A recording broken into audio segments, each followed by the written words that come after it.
બધા ભક્તોને જય ગુરુ માલિક। જેવી રીતે વાત કરી કે મહાશિવરાત્રિની બધા ભક્તોને જય ગુરુ માલિક यूट्यूब ચેનલની તરફથી હાર્દિક હાર્દિક શુભકાमनाएं बधाई। હું હમણાં લગભગ ઊભો છે ગુજરાતના દેહતા ગામમાં। તો હું देखिए आज हमारी पछाड़ी जो ग्रामीण क्षेत्र थी शहरी क्षेत्र थी जो भगत आया है दर्शन करवारो काफ़ी लंबी संख्या में से। खास कर तब बता दूँ कि जिना मंदिर हूँ आज ऊभो से कि मंदिर लगभग अपने क्षेत्र में भक्ति जागरण करवानो अगर काम कर्યું जिन्हें महाराजे यूना महाराजનું મંદિર છે। लगभग તમે देखी रहा हमारी पछाड़ी हजारों संख्या में आज जो ग्रामीण क्षेत्र थी अपना गाम थी मनखो आया से दर्शन करवा हारू।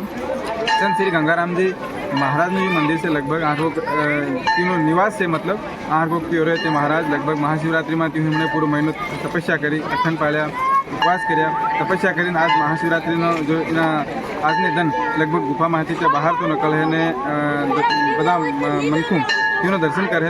जेवी रीते बात करी कि जो गंगाराम जी महाराज से मध्य प्रदेश में गुजरात में प्रसिद्ध महाराज से आपणी मध्य प्रदेश की भी बात करें। मध्य प्रदेश में झाबुआ जिला में जो कानूराम जी महाराज से स्वर्गीय कुमसिंह जी महाराज अकेलो तीहों लगभग गुरु से जो भक्ति जागरण काम अगर कर्યું તે लगभग આખું દેહદા तो થયું છે। એના દેહદા ગામથી लगभग भक्ति जागरण એના ક્ષેત્રમાં થાય છે। કે आज महाशिवरात्रि पर लगभग હું आया અને તમને जो बताड़ी रहा આની संख्या केम दर्शन करवावी, कितने हजारों संख्या में दर्शन करवावी ये देखो आज ना महाशिवरात्रि पूरा वीडियो ने।